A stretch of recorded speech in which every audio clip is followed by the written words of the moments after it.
Pagi ini kita sambut Bapak Anies Rashid Baswedan, PhD. Silakan. Moderator dulu. Kita sambut Bapak Anies Rashid disertai dengan Prof. Dadang.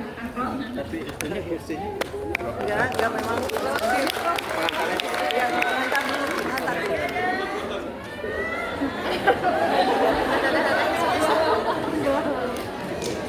Aduh susah.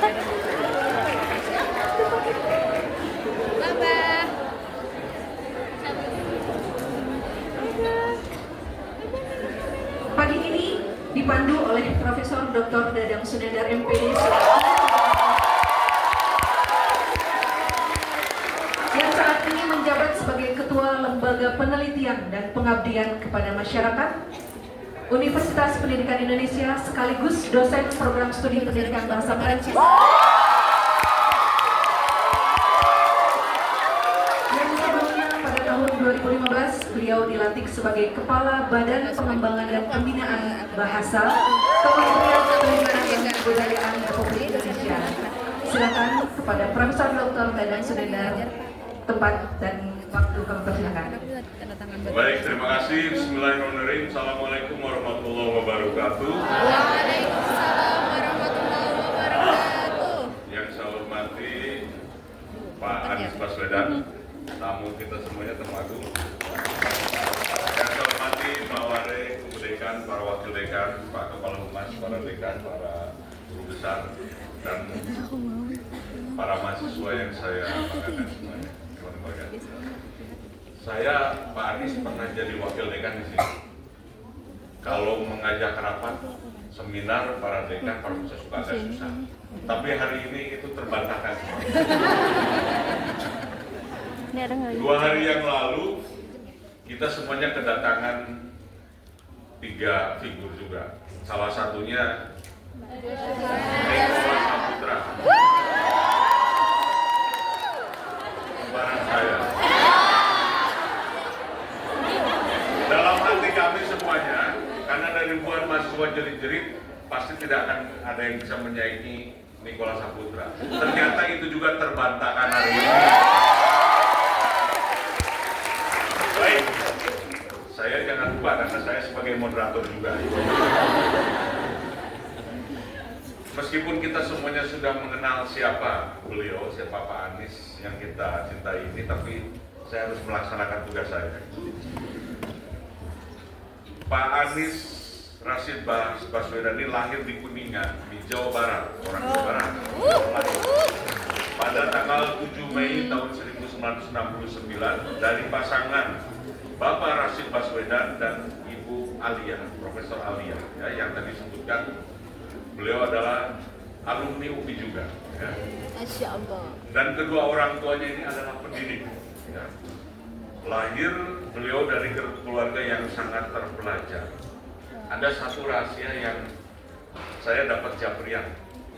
Ketika Pak Anies lahir di Kuningan, bidan yang membantunya itu namanya bidan Eni. Dan bidan Eni ini merupakan ibunda dari Profesor Nani Sutarni, guru besar di Fakultas Pendidikan Ekonomi dan Bisnis. Jadi sejak lahir juga Pak Anies sudah dekat dengan orang ini. Ini tidak banyak yang tahu ini. Saya juga baru tahu. Nah, mungkin di sini ya. beliau pada usia 5 tahun sekolah di Taman Kanak-kanak Masjid Suhada di Yogyakarta, ya, meneruskan di Sekolah Dasar Laboratori, SMP Negeri 5 dan SMA Negeri 2, semuanya di Yogyakarta. Kemudian melanjutkan melanjutkan kuliah di Fakultas Ekonomi di Universitas Gadjah Mada dan menyandang gelar sarjana ekonomi pada usia 26 tahun.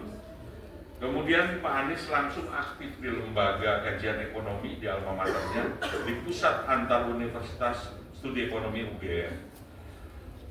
Beliau mendapatkan beasiswa untuk program magister dan doktornya S2 ditempuhnya di University of Maryland School of Public Policy, College Amerika Serikat.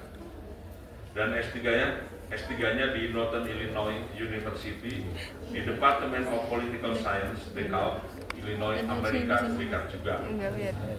Dan dunia sekolah Pak Anies ini terbilang istimewa karena beliau itu beberapa kali memperoleh beasiswa untuk sekolah di luar negeri. Tidak hanya istimewa dalam bidang pendidikan, tapi juga dalam bidang aktivitas-aktivitas sejak masih muda. Misalnya saat di SMA, beliau pernah menjadi wakil ketua OSIS. Masya Allah. Dan pada usia 16 tahun itu, Pak Anies juga terpilih menjadi ketua OSIS se-Indonesia. Masya Allah. Saat mengikuti pelatihan kepemimpinan bersama 300 ketua OSIS di tanah air. Dan dia pernah menjadi ketua Senat Universitas Gadjah Mada tahun 1992. Oh, jangan. Namanya semakin dikenal karena beliau mengemban menjadi direktur riset di Indonesian Institute, ya, sebuah organisasi yang berfokus pada bidang riset dan analisis kebijakan publik. Kemudian karir berikutnya beliau terpilih menjadi rektor Universitas Paramadina dan waktu itu rektor termuda di Indonesia. Masya Allah. Usia 38 tahun. Kemudian seperti kita kenal, beliau juga mendirikan apa yang disebut dengan Gerakan Indonesia Mengajar, ya. Dan tidak berselang lama, beliau juga diangkat menjadi Menteri Pendidikan dan Kebudayaan. Ya. Masya Allah. Kemudian ada pengalaman lainnya selain pengalaman-pengalaman yang saya sebutkan tadi, beliau juga pernah menjadi wartawan, yaitu redaktur dan pembawa acara Tanah Merdeka, ya, program TVRI Yogyakarta. Pernah juga mengikuti program koordinator di Center of Student and Community Development. Banyak sekali ini ceritanya. Penghargaannya jangan tanya, sangat banyak. Di antaranya misalnya AFS Intercultural Program di Milwaukee High School, Wisconsin, Amerika Serikat, dan seterusnya. Ada puluhan bahkan ratusan. Tapi yang saya ingat satu, ketika saya dengan Prof. Emi di Badan Bahasa, ya, kami Badan Bahasa itu memberikan penghargaan yang disebut penghargaan reksa bahasa.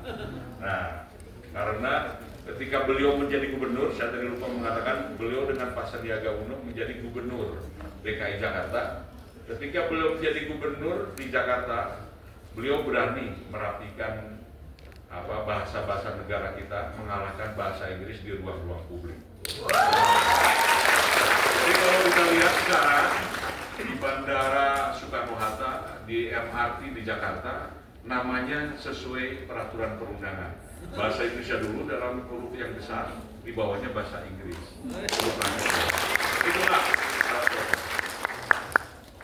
Itu semuanya secara singkat biografi dari narasumber kita yang hebat pada hari ini. Oleh karena itu, tidak perlu berlama-lama. Dengan segala hormat, kami mengundang Bapak Anies Baswedan ke panggung. Dengan catatannya, Pak Anies ini waktunya sekarang pukul 9.50. Ya. Saya dengar dari staf beliau katanya jam 11-an dulu ya. Jam 11-an lebih harus segera menuju ke acara lain di ITB. Ya. Nah, tapi karena tadi terlambat, yang di ITB harus nunggu kita juga.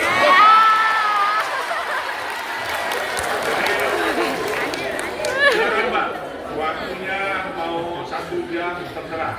Hanya mohon dengan hormat nanti pasti dari adik-adik mahasiswa, para guru besar, teman-teman mungkin akan ada pertanyaan-pertanyaan.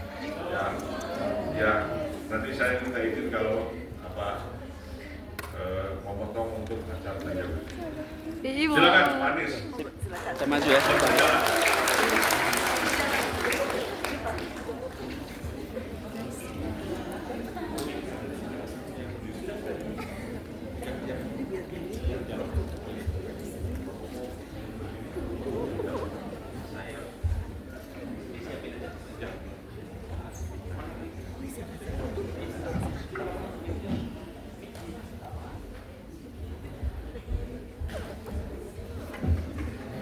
Terima kasih Prof. Dadang, beri tepuk tangan dulu buat Assalamualaikum warahmatullahi wabarakatuh. Selamat pagi menjelang siang. Salam sejahtera buat semuanya. Senang sekali kembali ke UPI ini. Jadi saya menyapa dulu ya Pak Wakil Rektor yang saya hormati Prof. Bunyamin Mahto, Ibu Dekan, Prof. Tri Indri Hardini, Ketua Lembaga Penelitian dan Pengabdian, Prof. Dadang Sendar, Prof. Emi yang saya hormati, semua Sivitas Akademika, UPI, juga yang dari luar UPI juga kelihatannya ada yang datang. Dosen-dosen luar UPI, dan yang saya banggakan, para mahasiswa-mahasiswi UPI. Bener, atas penuh ya. Saya cuma kelihatan sepintas saja tadi. Yang kelihatan dari bawah. Ya. Ya. Nanti kita ada fotonya ya. Tadi ada yang kasih kertas saya, ini siapa yang kasih kertas tadi? Oh, punya ya? Sini, saya tanda tanganin.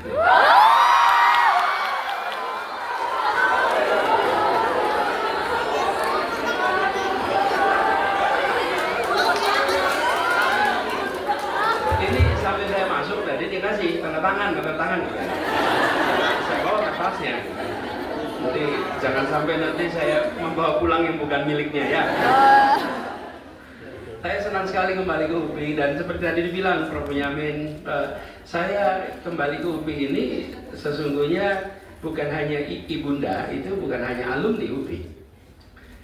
Jadi pada saat saya dilahirkan, ibu itu berstatus dosen IKIP Bandung. Jadi ibu itu setelah lulus dari IKIP Bandung, lalu menjadi dosen di sini. Nah, ada seorang laki-laki dari Jogja yang datang ke Bandung.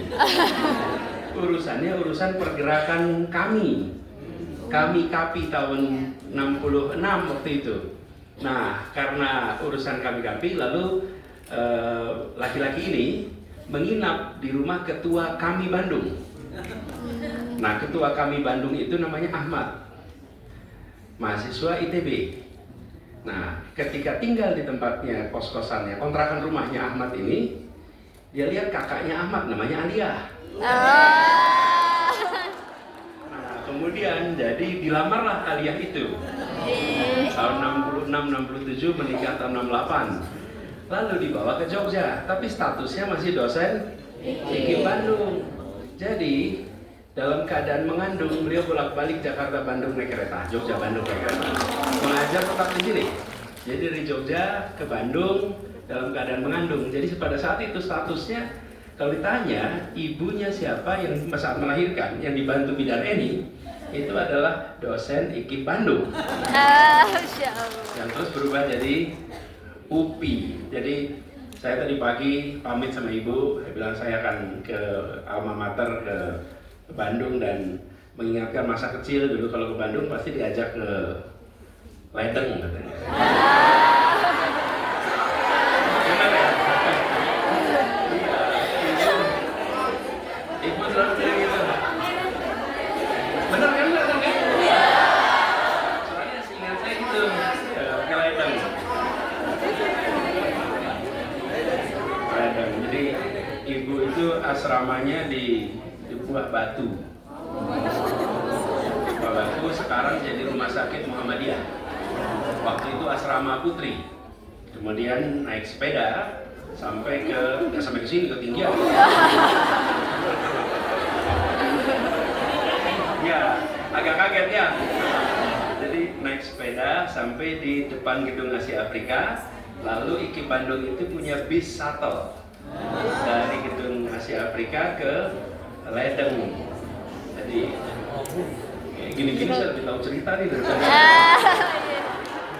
IKIP tahun 60-an kira-kira begitu ya. Nah, sekarang saya dapat tugas ini dari Bu Dekan. Tugasnya ini berat betul, Bu. Meningkatkan rasa cinta tanah air melalui pendidikan bahasa dan sastra. Yang diundang adalah sarjana ekonomi.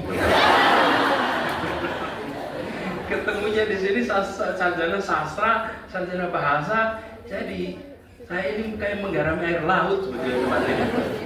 Jadi saya akan mulai dengan menyampaikan terima kasih atas undangannya. Saya terima ini sebagai panggilan ke kampung halaman sendiri. Masya Allah. Dan tentang cinta tanah air ini harus ditumbuhkan. Memang kita harus memiliki rasa cinta, dan kecintaan kita pada Indonesia haruslah cinta yang tanpa syarat. Jangan kita mencintai Indonesia dengan syarat. Cintailah Indonesia tanpa syarat. Artinya apa? Dalam kondisi apapun, cinta kita pada Indonesia tidak pernah berkurang, apalagi padam. Karena kadang-kadang, boleh tepuk tangan Pak. Kadang-kadang kalau kondisi kita lagi buruk, terus ada pernyataan mau ganti warga negara, mau pindah aja kemana. Loh, memangnya cinta sama Indonesia pakai syarat gitu? Jangan, cintailah Indonesia tanpa syarat. Dan apabila kita bekerja dengan rasa cinta, maka kita akan kerjakan itu sepenuh hati. Dan bekerja untuk Indonesia adalah juga mengembalikan yang kita sudah dapat dari Indonesia. Kita yang berada di sini adalah pribadi-pribadi dapat manfaat yang luar biasa dari Republik ini. Adik-adik yang bisa kuliah di sini, Anda dapat banyak sekali Republik ini dengan segala macam permasalahannya. Dengan permasalahannya, tapi kita merasa bersyukur atas apa yang kita dapatkan. Nah, dalam konteks itu, bahasa di Indonesia ini luar biasa. Kenapa ini luar biasa? Karena bahasa ini lebih dari sekedar alat komunikasi. Bahasa Indonesia ini esensi identitas keindonesiaan kita, yang di dalam mungkin bahasa-bahasa lain tidak seperti itu, tapi untuk Indonesia itu khas. Saya udah nyiapin pantun lupa. Kadang-kadang mau lupa. Lihat HP jadi ingat. Baca dulu pantunnya boleh ya? Boleh. Disiap-siapin nih. Belum ngomong udah cakep.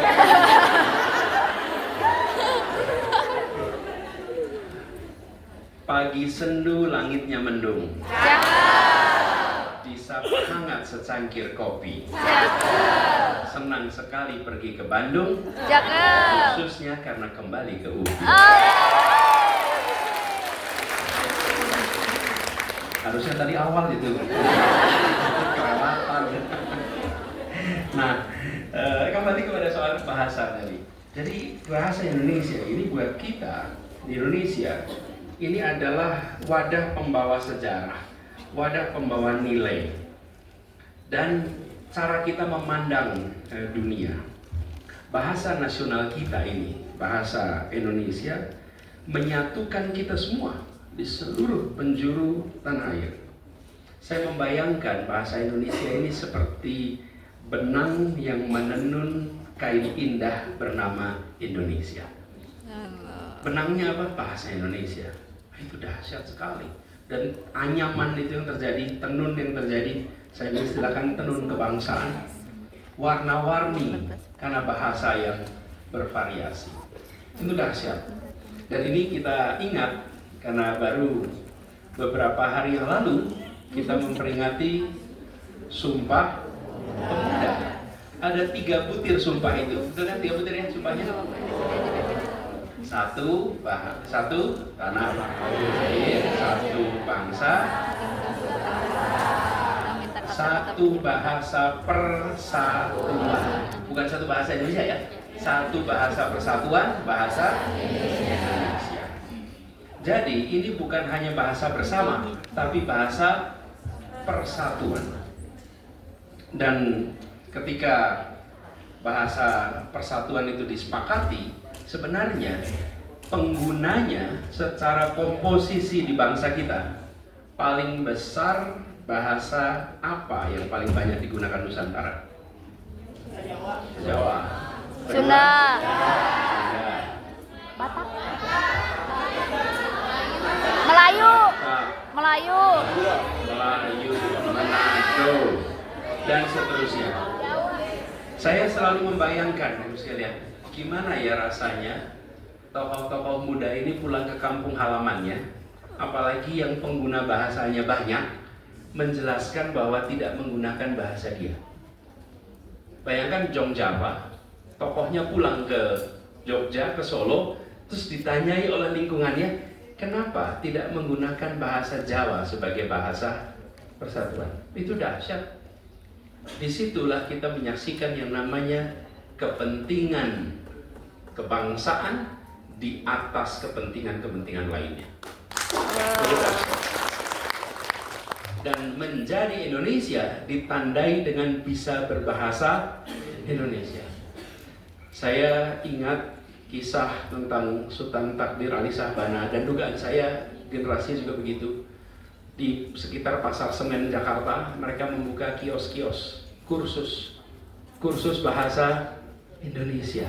Orang dari berbagai daerah datang untuk belajar bahasa Indonesia. Karena cirinya menjadi Indonesia adalah berbicara bahasa Indonesia. Hari ini kita semua berbicara tanpa penerjemah. Tapi kalau kita bayangkan 100 tahun yang lalu, di tahun 24, nggak banyak. Nenek saya di Kuningan, beliau itu asli dari Ciampis, menikah dengan orang Cirebon, tinggal di Kuningan. Nenek saya itu sampai akhir hayatnya kalau menjawab pakai bahasa Sunda. Kalau mendengar bisa bahasa Indonesia, tapi kalau menjawab bahasa Sunda. Tapi bahasa Sunda, tapi dengarnya bisa bahasa Indonesia, tapi lidahnya itu lidah Sunda.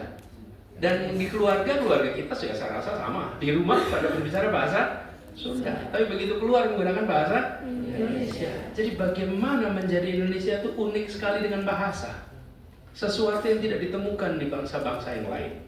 Sehingga saya sering menyebutkan sekalian bahwa menjadi Indonesia itu adalah sebagai sebuah persenyawaan. Persenyawaan, apa itu persenyawaan? Ini bukan fakultas MIPA.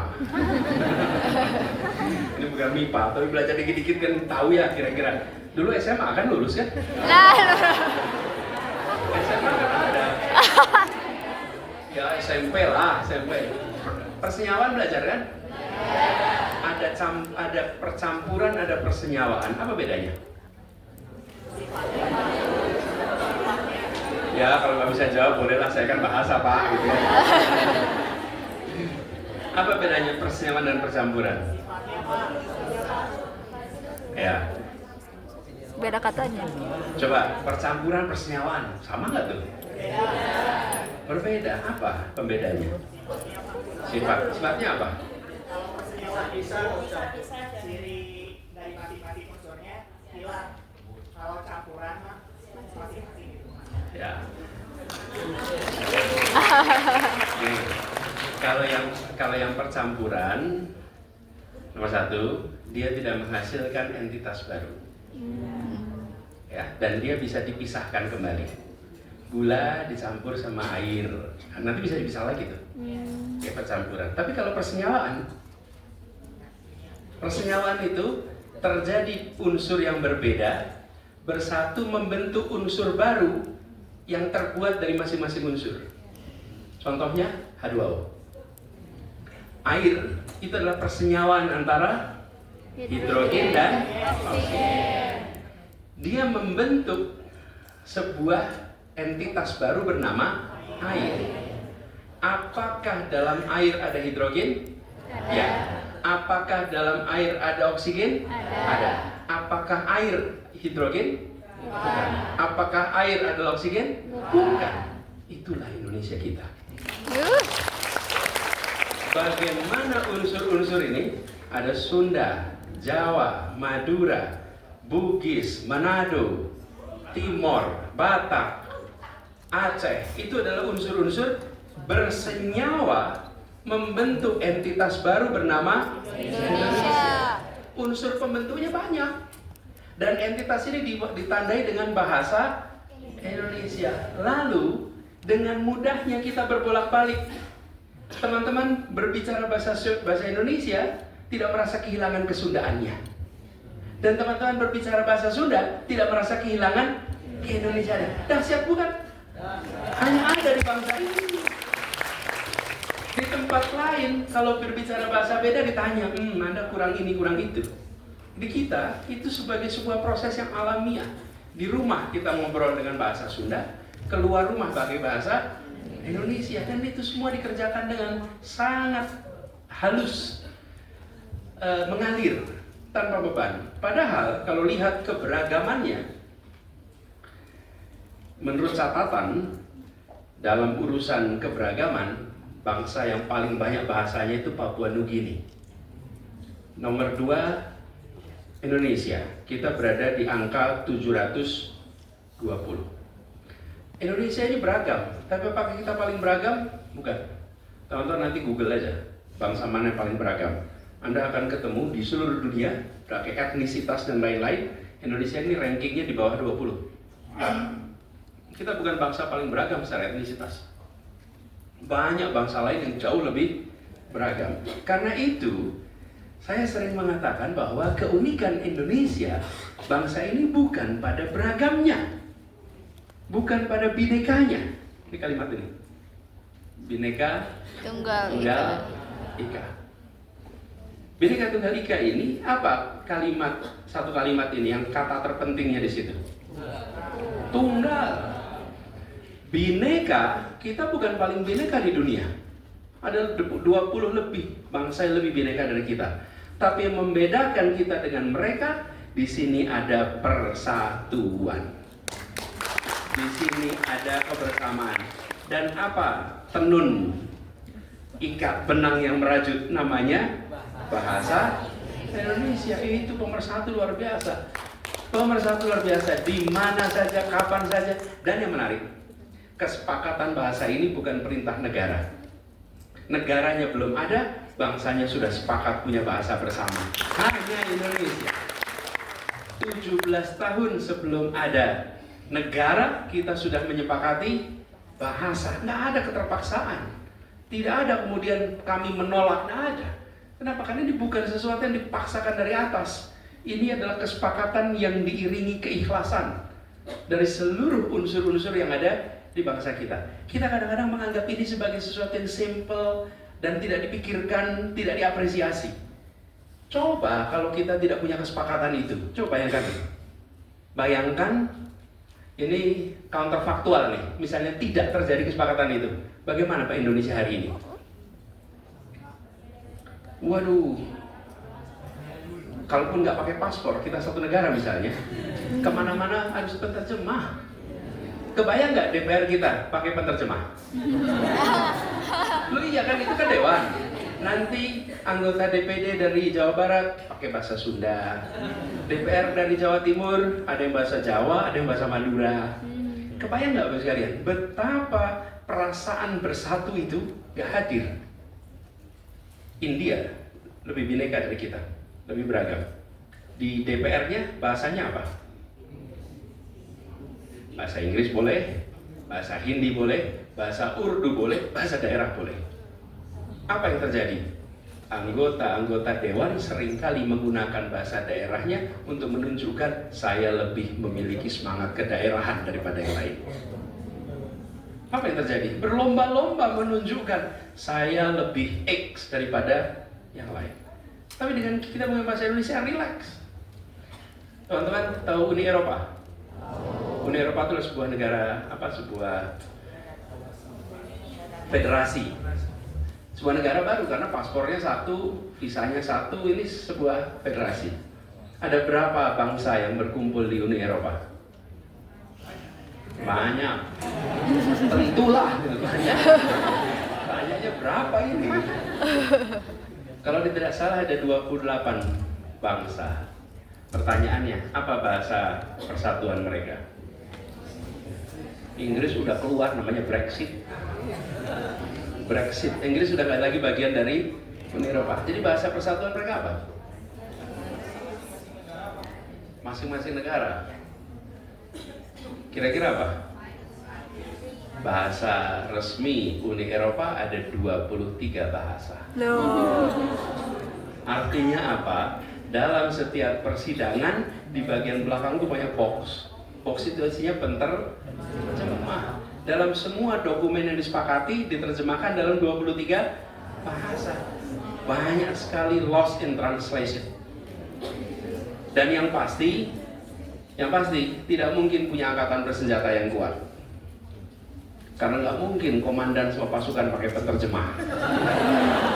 Nah, iya dong, bener nggak Mas Zain? Gimana? Nah, ini sederhana sekali.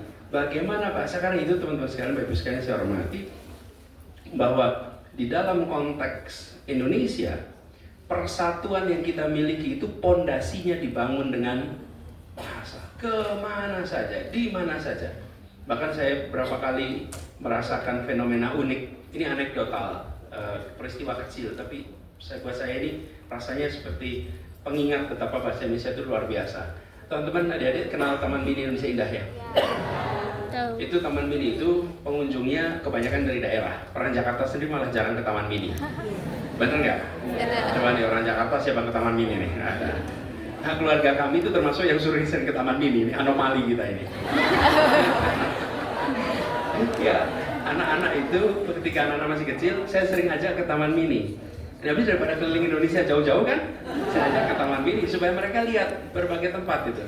Nah, ketika kami lihat berhenti istirahat, tempat soto, bakso, kan ada apa tempat-tempat kafe-kafe itu. Kami ketemu dengan rombongan dari berbagai daerah. Itu tiap-tiap meja ngobrolnya bahasanya beda-beda. Tergantung rombongan dari daerah mana, betul kan? Tapi saat pesan menu, mereka semua pesan dengan bahasa Indonesia. Itu kayak luar biasa nih, setiap rombongan. Karena kalau ke Taman Mini biasanya rombongan dari mana-mana tuh bahasanya beda-beda. Begitu pesan bahasa Indonesia. Jadi teman-teman, Bapak Ibu sekalian, ini adalah sebuah ikatan kebangsaan yang dahsyat. Karenanya bahasa ini, bahasa Indonesia ini harus dikembangkan. Karena dia memiliki efek pada kekuatan pemersatu.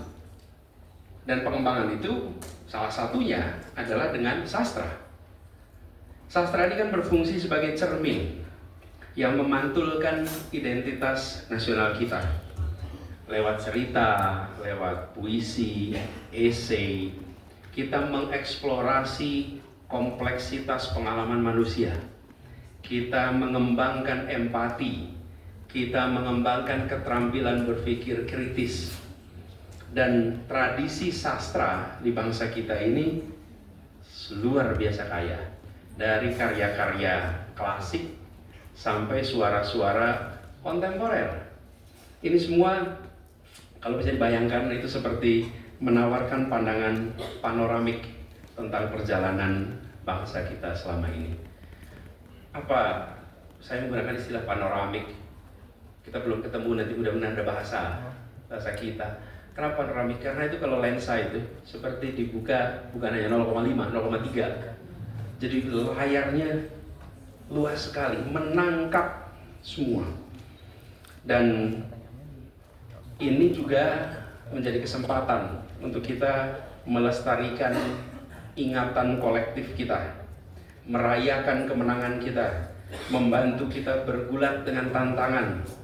Dan ketika kita mempelajari sastra Indonesia, kita tidak hanya membaca kata-kata di halaman, tapi kita terlibat dengan dialog masa lalu, masa kini, dan masa depan. Itu dahsyat. Saya kalau lihat puisi-puisinya Hairil Anwar, saya merasakan bahasa Indonesia yang berotot, bahasa Indonesia yang berurat, bukan bahasa Indonesia yang lemah gemulai. Dan saya rasa sesudah generasi Hairil Anwar itu, bahasa Indonesia itu menjadi punya otot. Sebelumnya, kalau kita lihat sastra Indonesia itu cenderung gemulai. Saya bukan ahli sastra Indonesia ya. Ini observasi aja, orang yang suka membaca aja gitu. Saya menyaksikan begitu generasi itu menjadi berotot. Sehingga saya sering membayangkan sastra ini memiliki kekuatan untuk menginspirasi tindakan, menginspirasi perubahan dengan kata-kata yang sederhana tapi ekspresif. Jadi seperti kata pepatah, pena sering lebih tajam daripada pedang. Dan banyak pahlawan nasional kita adalah penulis besar yang kata-katanya itu menyalakan gelora perjuangan saat kemerdekaan. Dan kata-katanya itu membangkitkan semangat. Kata-katanya mengubah pandangan. kata-katanya menggerakkan. Jangan pernah meremehkan kekuatan kata-kata, karena di situ raja. Dan kalau kita pelajari karya-karya mereka, kita seperti menjaga api itu tetap hidup. Saya merasa bersyukur sekali dapat kesempatan untuk membaca karya-karya itu ketika masih relatif belia. Saya anjurkan pada teman-teman semua kalau ada waktu ekstra, sekarang semuanya di dalam genggaman alat komunikasi Anda, gawai ini. Anda bisa mendapatkan itu semua. Karena itu, pendidikan bahasa dan sastra jika dilakukan dengan benar melampaui hafalan belaka. Bahkan pantun pun harusnya pantun yang melampaui hafalan belaka. Karena di situ ada kreativitas yang luar biasa. Dia menumbuhkan keterampilan berpikir kritis, dan yang tidak kalah penting adalah dia membangkitkan untuk memiliki kewarganegaraan aktif. Ini yang mengajar PKN gitu. Ini dengan sastra itu membangkitkan kewarganegaraan yang aktif. Jadi mendalami sastra dan bahasa ini bisa membantu mempersiapkan kita untuk menjadi warga negara yang terpelajar dan bijaksana. Teman-teman membaca karya-karya sastra tentang perjalanan bangsa kita membuat kita terbangun imajinasi atas proses itu semua. Cerita-cerita sejarah, novel-novel sejarah, itu semua akan membuat kita merasakan rasa syukur atas Indonesia hari ini. Karena perjalanan panjang yang kita lewati itu tercermin di dalam itu. Nah, bagaimana dengan bahasa Indonesia sendiri? Ini harus kita perkuat, Ibu Bapak dan adik-adik sekalian. Jadi kita merasa penting, urgen untuk buat bahasa Indonesia itu relevan terus ke depan. Jangan bahasa Indonesia ini menjadi bahasa yang tidak relevan. Dan bahasa itu dianggap relevan bila dia terus-menerus bisa ikut menjelaskan apa yang terjadi di tiap masa. Nah, salah satu tantangan bahasa Indonesia, saya ingat waktu Prof. Dadang pertama kali kita bertugas sama-sama di Kemdikbud, saya sebagai Mendikbud, beliau sebagai Kepala Badan Bahasa. Waktu itu saya sedang dalam situasi kami ingin menambah lema. Kenapa waktu itu dianggap masalah? Ini datanya saya buka lagi, Pak, mari. Tahun 50-an bahasa Indonesia memiliki 23.000 lema.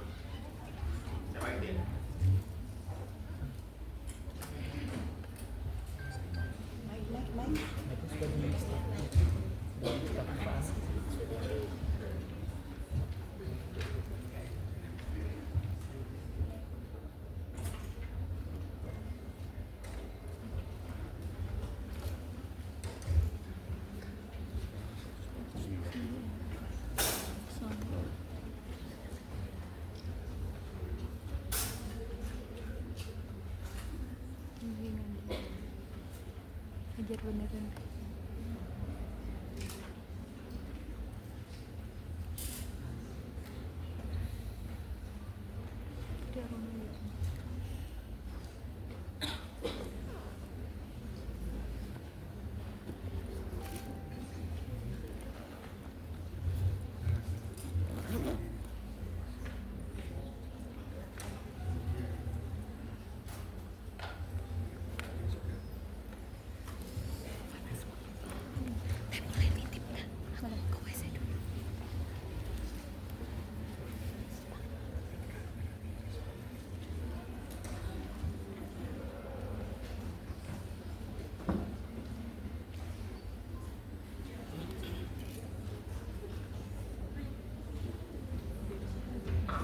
Terus sekalian, kalau kita perhatikan di dalam rentang waktu ini tahun 50-an sampai tahun 2000, kira-kira berapa tahun nih?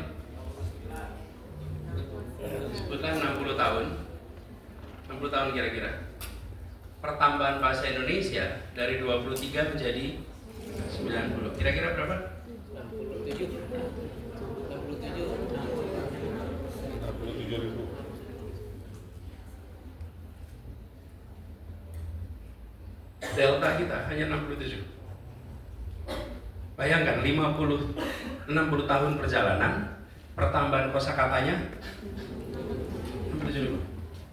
Nah, ini PR tersendiri. Jadi ketika saya waktu itu bertugas sebagai Mendikbud, saya lihat potret Indonesia dibandingkan bahasa-bahasa lain. Bahasa Inggris berapa lemanya?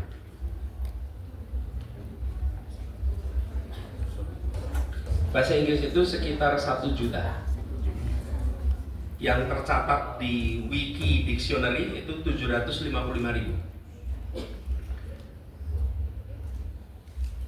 Uriel Masaim punya kamus open source bahasa Korea. Bahasa Korea berapa? 1,1 juta. 1,15 juta. Pertanyaannya. Jadi, kemudian bahasa Portugis 811.000. Bahasa Prancis berapa itu? Bahasa Arab berapa? 12,3 juta. Jadi nih, minder nggak nih kita? Jadi Bapak sekalian, kalau di atas ini nih ada bahasa dengan 800.000, oke? Kemudian ada 600.000, kemudian ada 12,3. Ini M, yang ini K. Lalu saya waktu itu bertugas di Kemendikbud. Gimana kita mau menjadikan bahasa Indonesia powerful kalau daya jelasnya saja rendah? Jadi kemudian kita mencari kepala badan bahasa yang bisa mengembangkan itu.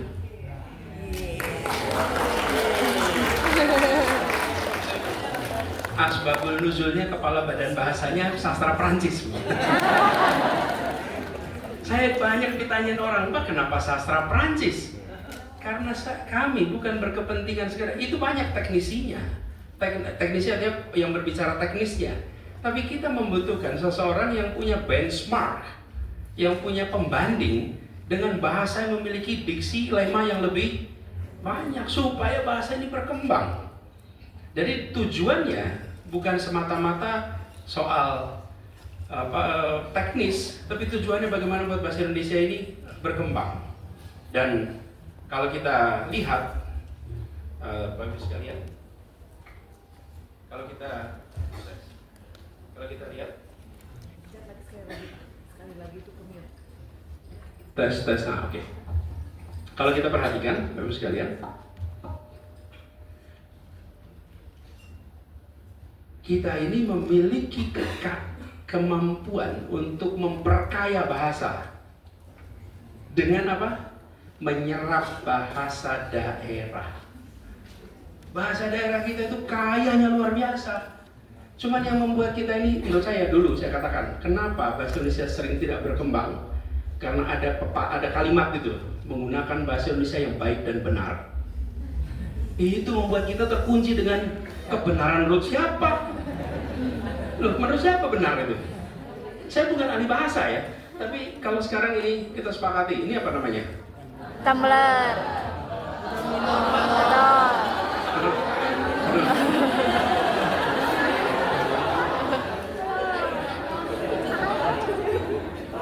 Ini bahasa Indonesia harus dibikin nih, tumbler nih apa nih? Botol. Botol. Ini aja dah yang udah pada sepakat semua nih, apa namanya bisa? Dompet. Betul ya? Betul. Sekarang saya tanya, siapa yang menyepakati ini namanya dompet? Ini kesepakatan, bukan?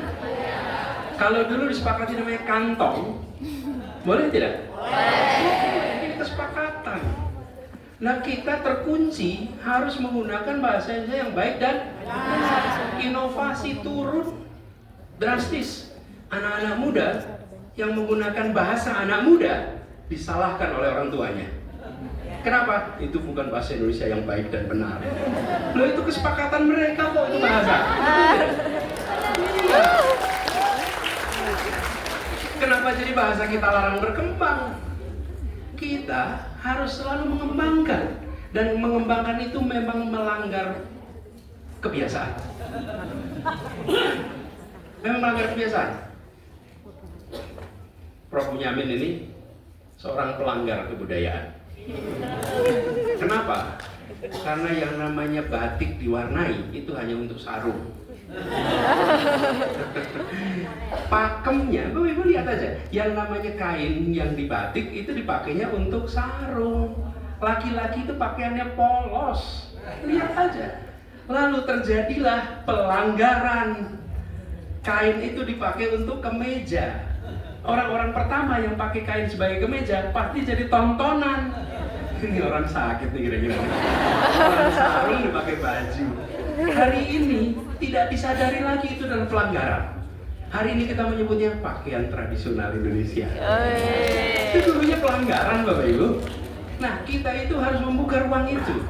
Jangan kita terkunci dengan kata-kata bahasa Indonesia yang baik dan benar. Tapi harus ada pemegang otoritasnya. Siapa? Badan Bahasa. Badan Bahasa itu yang menyimpulkan kesepakatannya. Jadi mulai eranya Pak Dadang waktu itu, kita mulai menyerap bahasa daerah menjadi bahasa Indonesia. Coba nih, bahasa Indonesia mengatakan jatuh ya jatuh. Coba bahasa Sunda, jatuh di mana?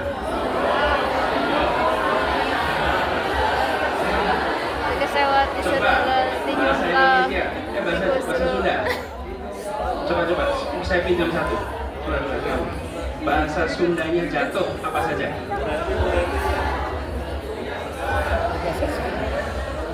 Bahasa Sundanya jatuh itu ada banyak ya Pak. Jadi ada ti Tajong, Tajong, ti Soledad, ti Gosruk, di Serolo, di Soledad, di Serolo,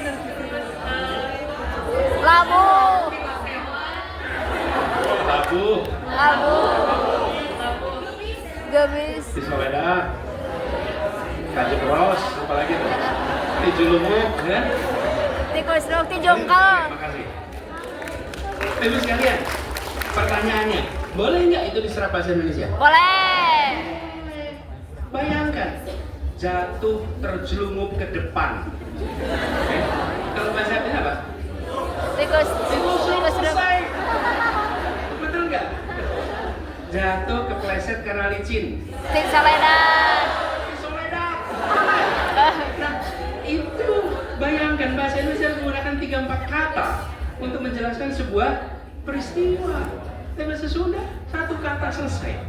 Bayangkan kalau itu diserap ke bahasa Indonesia. Wah, mantap. Benar nggak Mas Karen? Nah, itulah sebabnya lalu Badan Bahasa membuka. Semua silakan mengusulkan, dibuka websitenya. Betul ya Pak Dadang ya? Disiapkan websitenya, lalu semua mengusulkan. Karena sering sekali kita tidak menemukan padanan yang baik. Saya pernah ditanya, seorang tanya. Waktu itu saya mengajar bahasa Inggris kursus. Tapi pertanyaan saya nggak lupa. Kursus untuk karyawan-karyawan toko di Jogja, saya mengajar bahasa Inggris. Lalu ada yang tanya, Mas, bahasa Inggrisnya unyeng-unyeng itu apa, Mas? Unyeng-unyeng ya? Kok ada unyeng-unyeng itu? Ada tidak yang tahu unyeng-unyeng apa aja? Nah, itu $1 million question itu. Karena saya nggak bisa jawab, dan saya ingat terus. Tapi juga saya pikir bahasa Indonesia apa ya? Unyeng-unyeng itu apa? Google. Enggak, Google di sini. Unyeng-unyeng di sini. Oh, bun. Ini. Ubun-ubun. Bukan. Kulincir. Ubun, ya ubun-ubun. Kulincir. Kulincir. Kulincir. Kita langsung punya krisis Kuncir. bahasa. Jadi kalau unyeng-unyeng itu lingkaran yang dinamik. Kuncir. Kuncir. Kuncir. Kulincir. Kulincir. Kulincir. Kulincir. Kulincir. Kuncir. Kulincir.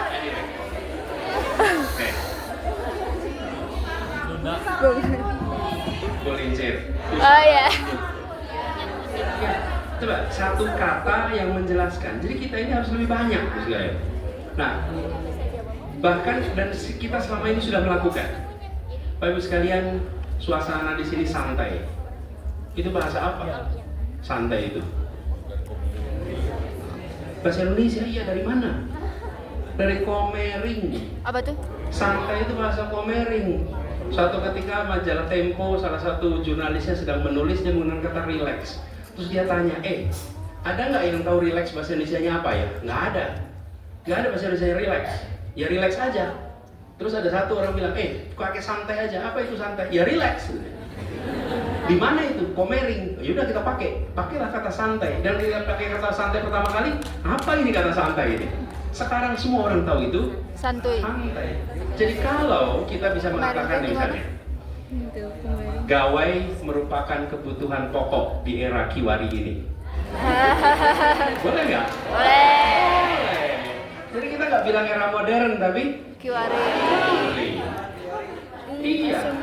Bahkan harus sekalian, tsunami. Bahasa apa itu? Ada nggak bahasa Nusantara tsunami? Ada, namanya smong. Di Aceh, karena di sana pernah ada sejarah tsunami. Semong. Ya, pokoknya kita ini punya kaya, itu dimasukin. Masa di Aceh museum tsunami? Aceh kan bisa museum smong, bukan? Bukankah itu bahasa mereka? Nah, saya bersyukur sekali mendengar bahwa sekarang dengan gerakan itu di tahun 2023 ini, 2023, maka jumlah lema sudah bertambah. Sekarang menjadi 119.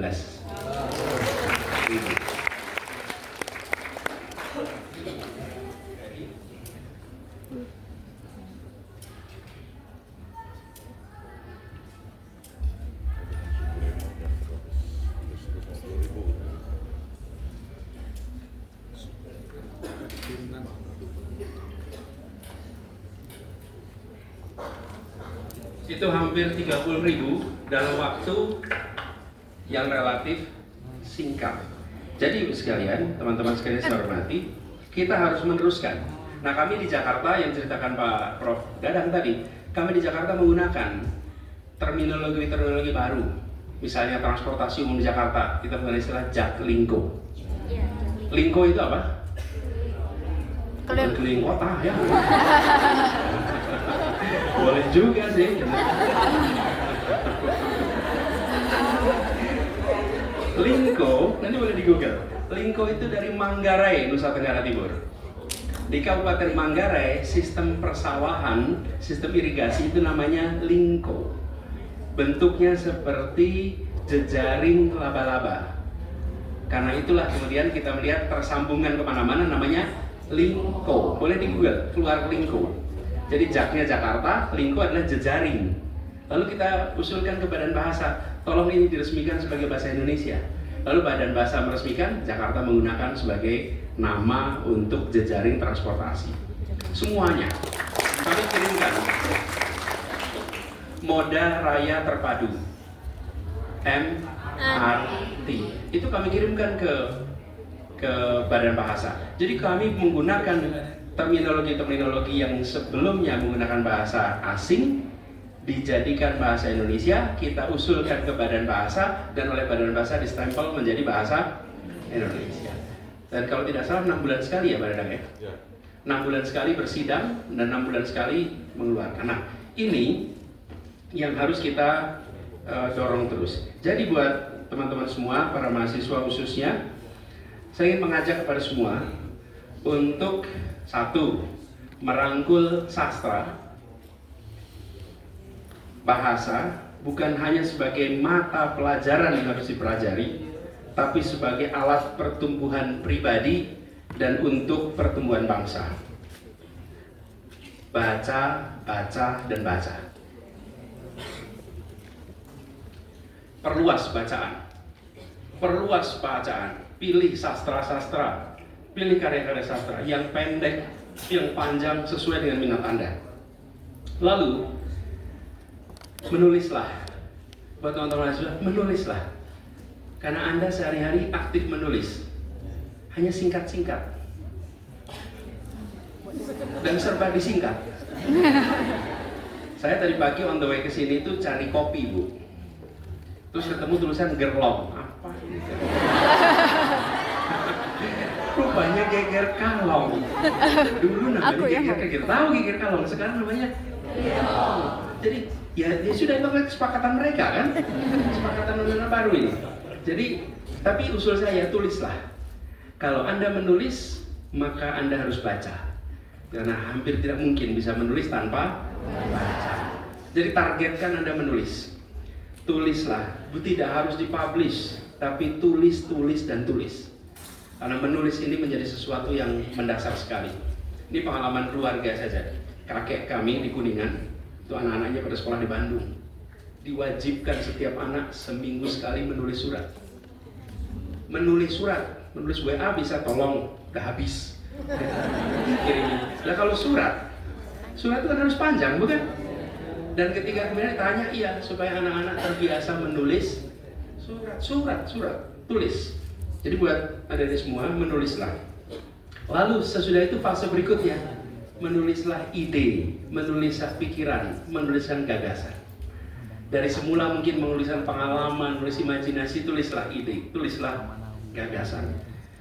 Tentu di kampus kita punya tugas, anak-anak harus menulis, ada karya tulis, itu bagian dari proses pelajaran, itu harus dikerjakan sebagai tugas.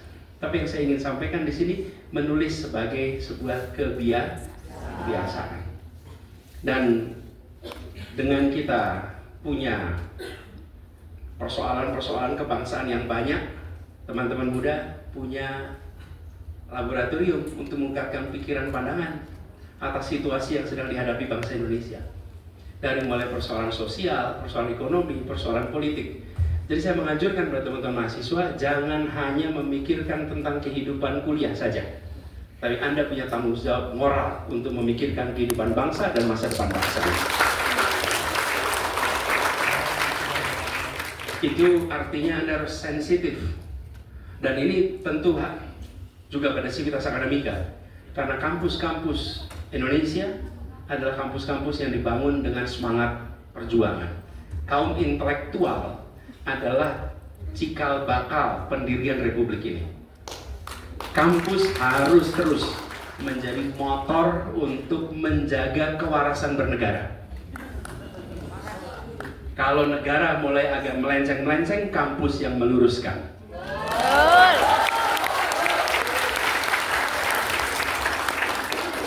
Kalau yang berada di negara mulai agak arahnya keliru, maka kampus yang mengkoreksi. Dan kampus harus punya nyali untuk mengungkapkan pandangannya. Ini bedanya pemimpi dan pemimpin, itu hanya huruf N, Pak. Pemimpi yang punya nyali, itu namanya pemimpin. N-nya adalah Masya Allah. Ya ungkapkan.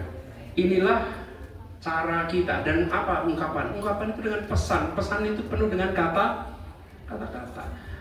Dan ini buat teman-teman mahasiswa adalah kesempatan untuk satu sisi menjaga pikiran-pikiran besar yang tumbuh berkembang.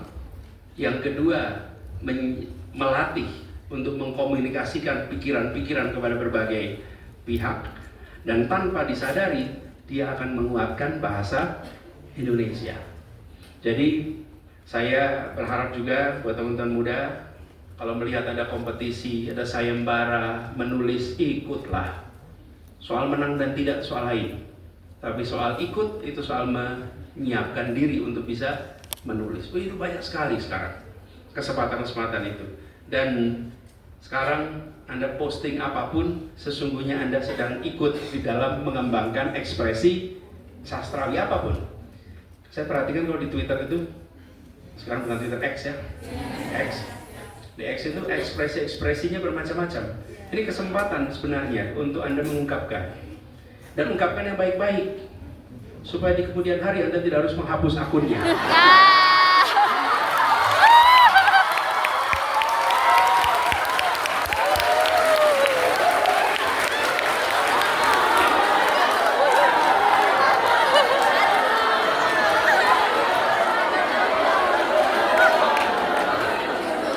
kalau Anda bersastra di situ, tapi tidak berani mengakui,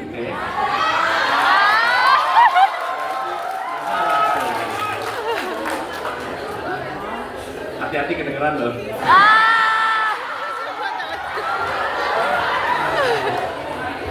Tapi nggak usah hati-hati. Jangan ada rasa takut di kampus, ya kan? Jangan ada rasa takut. Oh, betul ya tadi. Jadi teman-teman semua, kita partisipasi di dalam menguatkan bahasa tadi. Dan teman-teman sekalian, sempatkan membaca puisi-puisi itu. Sempatkan membaca novel-novel, cerpen-cerpen. Sempatkan aja untuk baca itu semua. Dan ini teman-teman sekalian, bagian dari tanggung jawab sipil, bagian dari usaha memupuk perasaan kebanggaan kita sebagai bangsa Indonesia. Jadi saya mengusulkan kepada teman-teman apa yang tadi saya sebut untuk dijadikan sebagai agenda. Lalu kebetulan kita berada di Fakultas Bahasa dan Sastra.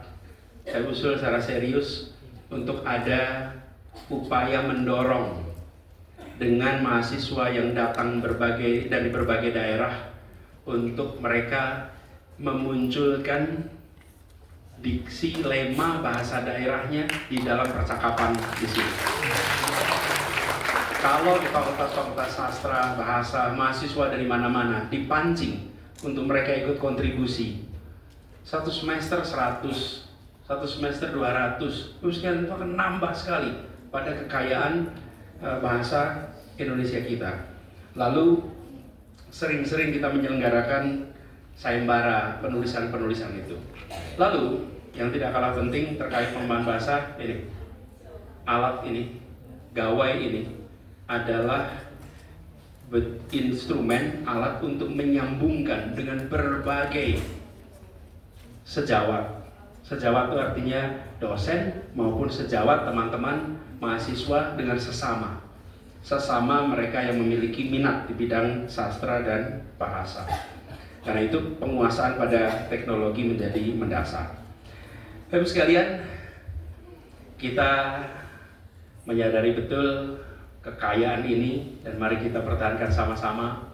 Saya ingin terima kasih atas perhatian yang sudah diberikan. Kita bisa dialog sekarang. Oke? Silakan Bapak dan Ibu yang akan mengajukan pertanyaan untuk Prof. Dadang aja ngatur nanti masuk. baik. Silakan Prof. Dadang.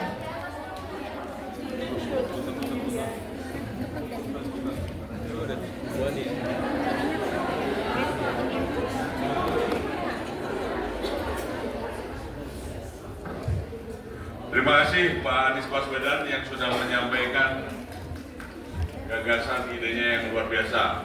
Aplaus untuk beliau.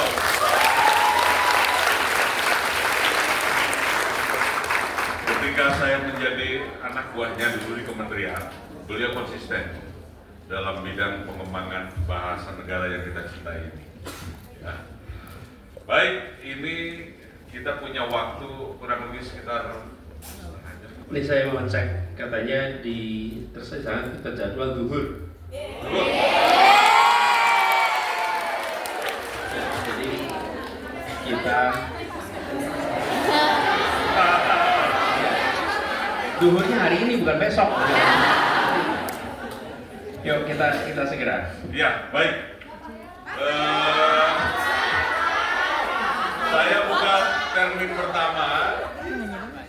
2 di bawah, 2 di atas, dan 1 dari ruang Zoom yang sudah saya catat pertanyaannya. Ya. Pertanyaannya karena banyak, tolong singkat-singkat sebutkan Anda dari prodi mana. Ya. Silakan.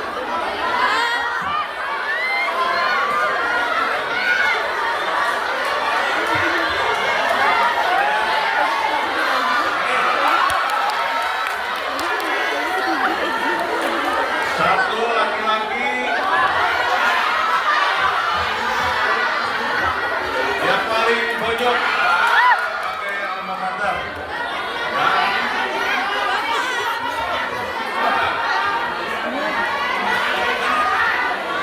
Ini ya. Sebutkan namanya ya. Ini siapa? Ini dari belakang.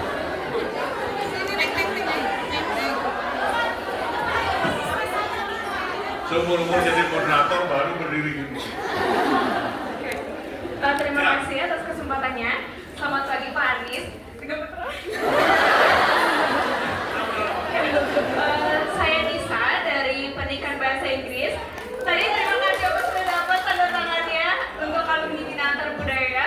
Dan pertanyaannya adalah, apakah ada tokoh sastra atau karya sastra Indonesia yang menginspirasi Bapak untuk lebih mencintai tanah air, apalagi ketika ke luar negeri untuk AFS itu kembali ke sini, adakah tokoh inspirasinya atau kata-kata dari para sastrawan yang menginspirasi Bapak? Terima kasih. Terima kasih, bisa.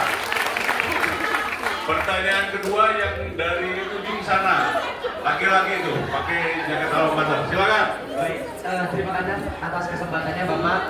Perkenalkan, nama saya Izal Gifari dari Pendidikan Bahasa Korea Angkatan 2021. Sebetulnya saya ingin meminta pendapat Bapak Anies mengenai slogan utamakan bahasa daerah, utamakan bahasa Indonesia, lestarikan bahasa daerah dan kuasai bahasa asing. Dan fenomena hari ini adalah anak-anak muda itu dirasa malu gitu ketika menggunakan bahasa daerah di pergaulan masing-masing. Dan itu bisa mengakibatkan bahasa daerah itu bisa menjadi bahasa yang punah seperti itu Bapak.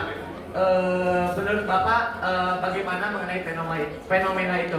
Diulang coba Mbak. Oke. Dari slogan utamakan bahasa Indonesia, lestarikan bahasa daerah dan kuasai bahasa asing. Nah, fenomena hari ini adalah Bapak, anak muda tuh malu gitu ketika menggunakan bahasa daerahnya masing-masing. Ya, oke, paham. Oke, terima kasih Bapak. Namanya siapa? Izal dari Pendidikan Bahasa Korea. Oke, terima kasih. Ini manis. Sekarang yang di atas. Kaki tiga. Ada yang di atas.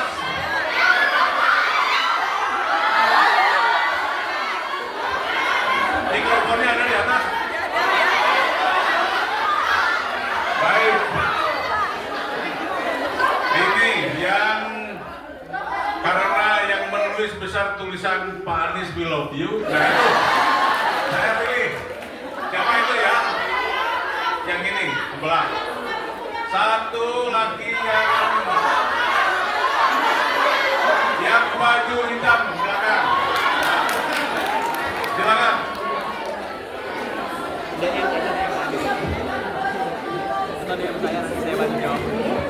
Assalamualaikum warahmatullahi wabarakatuh. Selamat siang yang terhormat Bapak Anies Rashid Baswedan. Perkenalkan, nama saya Lia Syulfia Dewi. Biasa dipanggil Lia. Saya dari Magister Pendidikan Bahasa Indonesia. Ini teman-teman saya yang menulis ya Bapak, katanya we love you. Ya, dari S2 Pendidikan Bahasa Indonesia. Saya ingin bertanya, saat ini bahasa Indonesia merupakan salah satu bahasa yang diresmikan oleh UNESCO. Dan bagaimana pandangan Bapak melihat potensi bahasa Indonesia di 5-10 tahun ke depan sebagai salah satu bahasa yang dapat menjadi bagian dari diplomasi dunia? Seperti itu. Terima kasih. Terima kasih Lia. Coba pelantangnya di oper. Bahasa Indonesianya mikrofon itu pelantang. Ayo, itu yang belakang. Silakan. Bismillahirrahmanirrahim. Assalamualaikum warahmatullahi wabarakatuh. Perkenalkan, nama saya Muhammad Rizky Sah dari Program Studi Pendidikan Bahasa Sunda. Izin bertanya atau pendapat dari Pak Anies. Sedikit nervous ya. Bagaimana cara kita dapat mencintai tanah air melalui bahasa dan sastra, sementara perhatian terhadap guru atau pendidik yang mengajarkan hal tersebut sering kurang perhatian melihat dari kebijakan dan formasi guru dalam pendidikan itu masih terbilang kurang gitu. Nah, dari saya bagaimana pendapat Bapak khususnya dalam menanggapi kebijakan atau persoalan tersebut? Terima kasih. Baik, terima kasih.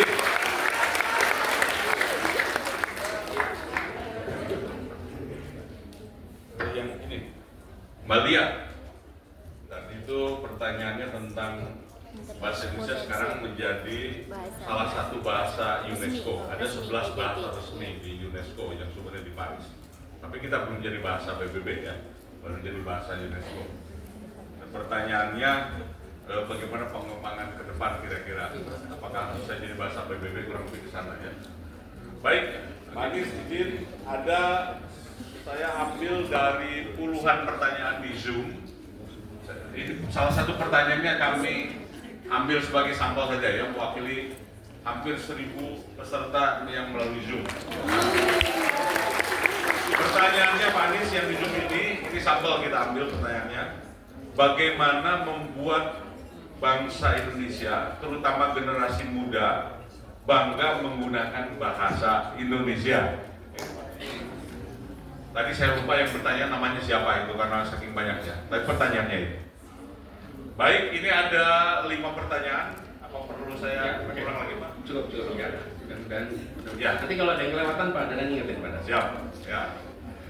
Jadi ini salah satu forum yang sangat menarik. Kenapa? Karena pas sesi tanya jawab tanyanya banyak sekali. Iya kan? Bapak Ibu dosen paling rumit Bapak Ibu dosen kalau di kelas dan selesai ada yang mau tanya. Terus dosennya mulai menatap, masih yang ditatap menunduk. Benar nggak tuh? Menghindari eye contact gitu ya. Karena kalau ada kontak mata bisa ditanya dan Tahu. saya pernah jadi dua-duanya. Nah, gini, ada beberapa pertanyaan menarik di sini. Tapi saya mulai dengan tadi pengembangan Lia ya tanya tadi. Itu PR kita.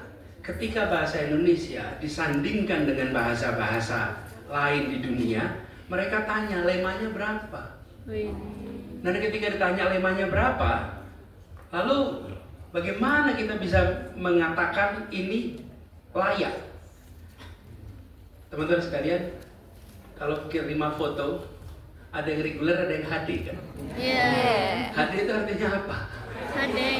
Ya, artinya jumlah Pixel. titik warnanya lebih banyak. Jadi seperti layar ini, semakin luas, semakin banyak titiknya, semakin mencerminkan kenyataan. Betul tidak? Nah, bahasa begitu, semakin banyak lemanya, semakin dia bisa mengungkapkan pikiran, semakin dia bisa mengungkapkan imajinasi, semakin dia bisa mengungkapkan observasi kita. Karena itulah kekayaan itu mendasar sekali supaya kita bisa berdiri tegak dengan yang lain-lain.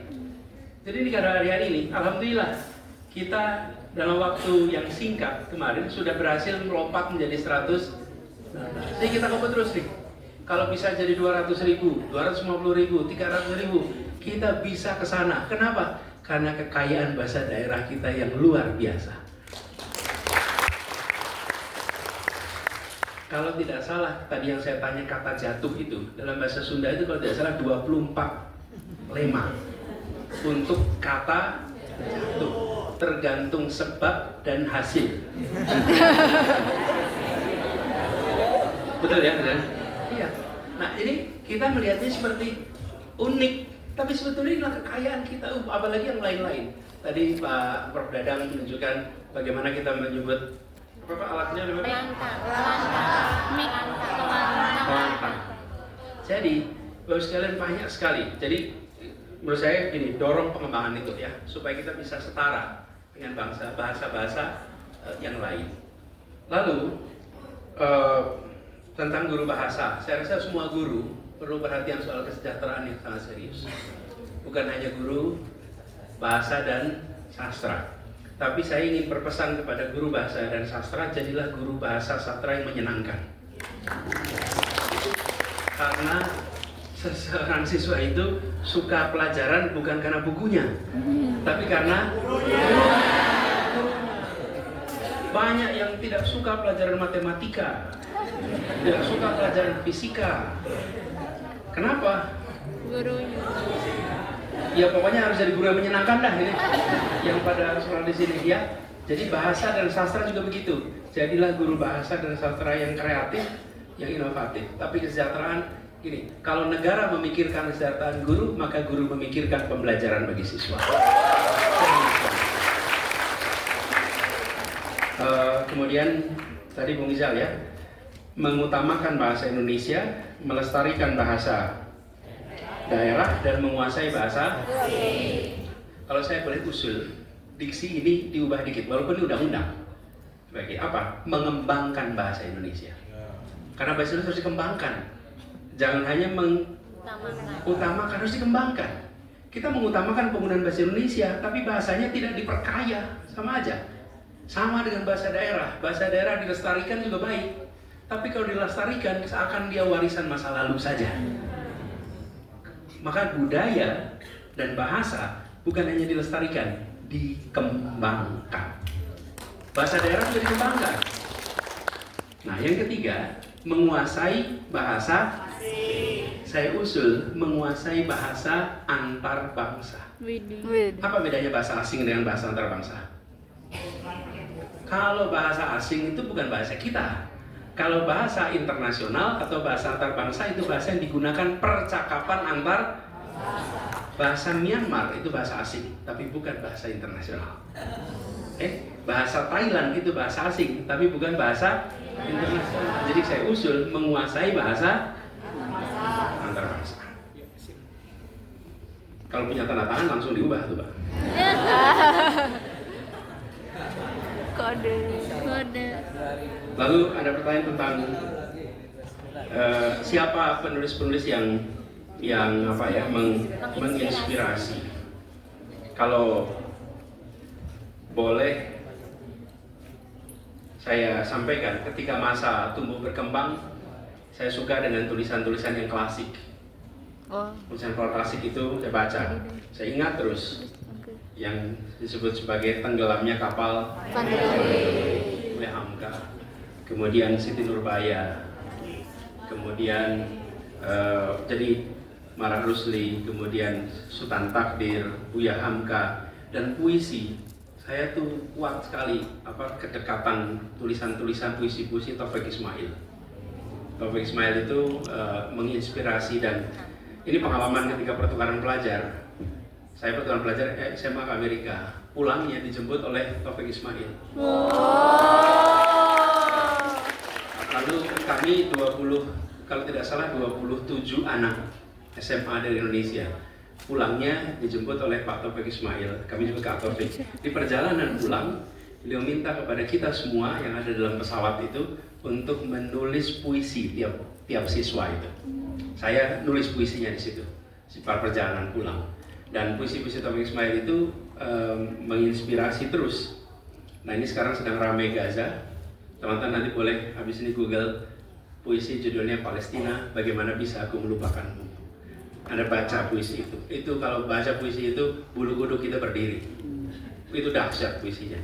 Lalu saya kalau yang lebih kekinian MH Ainun Najib saya menyukai. Kemudian Rendra, dan yang era-era kini Oki Madasari saya suka. Ini sastrawan tapi sejarawan tapi novelis Salim Filah saya suka. Kemudian Di Lestari, Ayu Utami, Ahmad Fuadi, siapa lagi ya nama-nama, Laila Khudori, Eka Kurniawan. Itulah kira-kira. Jadi kita, dan sebagian karya-karya itu ini kontroversial. Tapi itulah karya imajinasi, dia memantik percakapan. Jadi beneran saya baca sastra itu. Jadi ini bukan, sastra itu menumbuhkan betul-betul imajinasi. Terjawab semua ya, Bro Dan? Yang di Zoom, Pak. Pak Zoom tadi Para apa? pulpen.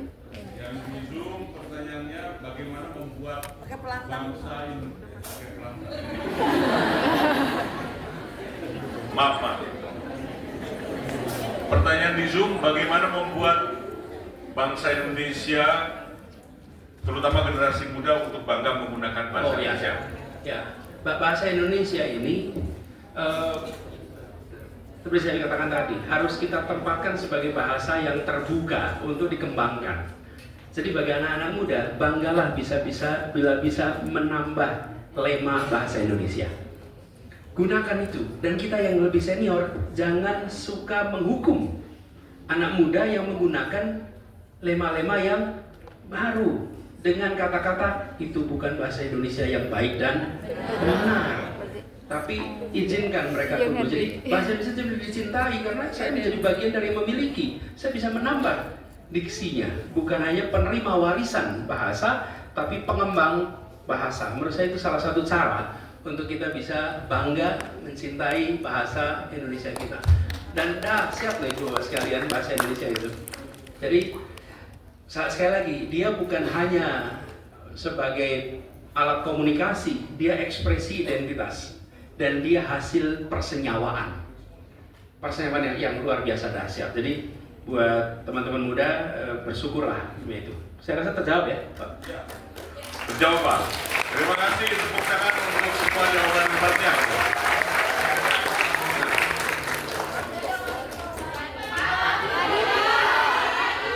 Boleh. Satu, itu dua aja, Pak. Dua aja. Oke.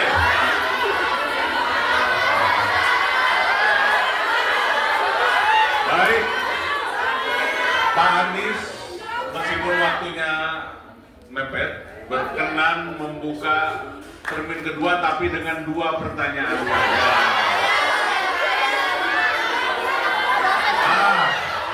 Nah ini dari tadi kan mahasiswa terus. Saya nanti minta 1 mahasiswa dan 1 dosen. Mana yang dosennya mana?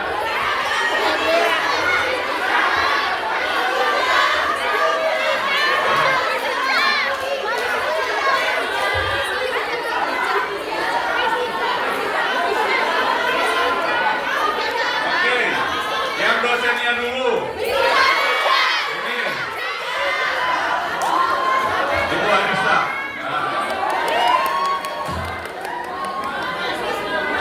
Wah ini ada ini sebentar. Izin Pak Anies, saya susah menolak ini permintaan Prof. Reti Isnendes juga. 2 ini ya. 1 bonus untuk mahasiswa.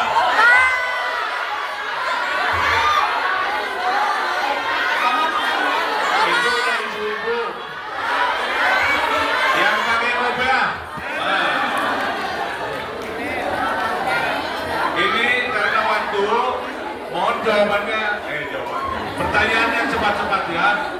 Silakan, Bu Arisa. Ada pertanyaan, tidak ada pertanyaan yang salah, tidak ada pertanyaan yang jelek, adanya pertanyaan yang panjang sekali. Saya akan cepat sih. Terima kasih Pak Dadang, Pak Anies. Saya Anissa dari Prodi Pendidikan Bahasa Perancis. Saat ini saya bersama Prof. Dadang dan Prof. Adi sedang melakukan penelitian terkait pergerakan bahasa yang tadi yang sudah disebutkan oleh mahasiswa Korea ya, tentang 3 wujud bahasa di Indonesia. Dan kami melihat fenomena banyaknya alih kode atau bahkan mungkin seringnya campur kode gitu ya, terutama di kalangan para pemuda ini. Apakah tadi kan Pak Anies menyarankan jangan menyalahkan para pemuda yang menggunakan kata-kata baru atau diksi baru. Apakah menurut Pak Anies sebaiknya campur kode yang digunakan oleh para pemuda ini bisa diserap langsung ke dalam bahasa Indonesia atau baiknya seperti apa? Karena kan bahasa Indonesia sendiri sebetulnya banyak kata-kata yang belum dikenal, seperti tadi kiwari dan lain-lain. Mungkin teman-teman juga belum banyak yang tahu. Jadi saya ingin tahu pendapat Pak Anies. Terima kasih. Oke, makasih. Terima kasih Bu Arisa. Kemudian Prof. Reti Isnendes. Bismillahirrahmanirrahim. Assalamualaikum warahmatullahi wabarakatuh. Terima kasih pada Bapak dan Bapak Anies Baswedan. Saya hanya ingin menyampaikan sebuah puisi. Bu perkenalkan prodinya. Saya dari Prodi Pendidikan Bahasa Sunda. Tetapi saya membuat puisi dalam bahasa Indonesia ketika Pak Anies mencalonkan diri sebagai Gubernur Jakarta waktu itu. Masya Allah. Jadi Anies Baswedan itu sekumpulan kualitas dan hikmah. Kalian banting pun dia tetap menjadi mulia. Intinya adalah wali matahari. Wali mata? Matahari. Saya rekam boleh ya? Wali matahari. Hari ini sepanjang waktu yang merambat dan aku ikuti iramanya dari Bandung menuju ibu kota. Tak ada matahari yang menyinari dan memberi hangat di hati. Kendaraan seperti mati di jalurnya dan pandangan kosong tanpa kehidupan. Hujan memberi tanda anugerah alam dikucurkan Tuhan. Semoga hujan pun reda. Kota kelabu dan bertuba. Dingin Jakarta menyelimuti suasana negeri. Ternyata dua matahari muncul sore hari. Dalam sumpahnya yang dipeluk malaikat, umat menunggu dan berharap. Selalulah berdoa, wahai wali Jayakarta. 16/10/2017.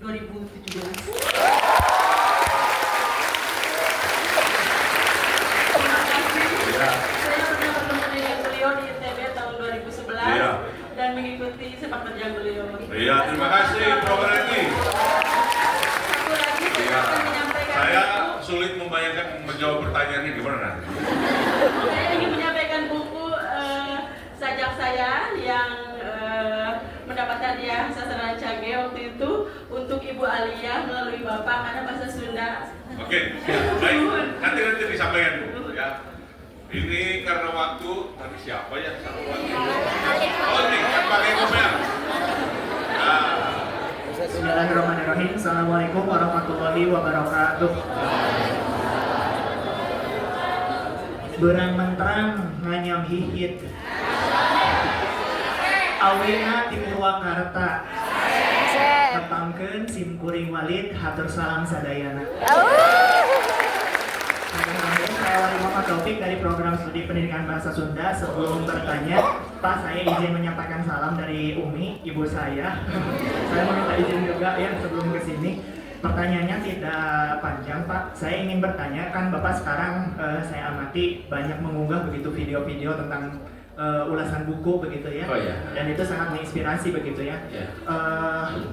Kaitannya dengan meningkatkan rasa cinta tanah air melalui pendidikan bahasa dan sastra, saya rasa mustahil ketika kita katanya Pak konon masih rendah minat bacanya. Dan pertanyaannya bagaimana begitu Pak Bapak mengasah minat baca dan memudahkan baca di keluarga Bapak seperti itu.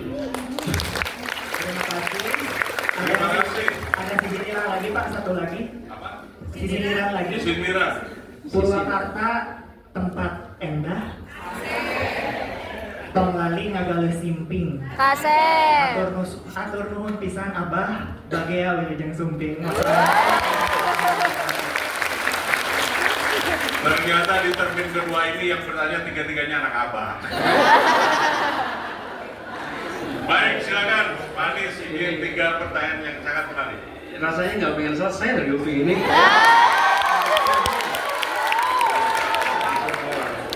Iya.